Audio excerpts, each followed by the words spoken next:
伤害心脏会致命，您把打呼噜当小事吗？大家好，我是 Christine Wei， 1级睡眠。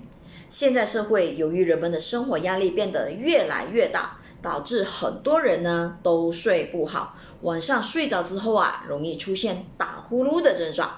我相信大约一半打呼的人只是在制造噪音，而另一半的人只是在忍受一种威胁生命的疾病折磨。您一定不知道，很多人因此而丧命了。那么打呼噜是不是心脏病的前兆呢？是不是只有肥胖的人和男人会打呼呢？如果长期打呼了，要怎么办呀？有什么偏方可以进行治疗呢？那么接下来呢，就跟随我 Christine Wei 去收看，在这个即将来临的星期五晚上8点钟，由廖伟南导师来告诉您，打呼跟心血管疾病风险有关系吗？如何透过睡眠科技帮助您睡得安心又健康呢？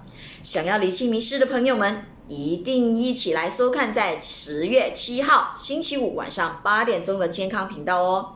只要按上以上的连结，就可以一起了解更多了。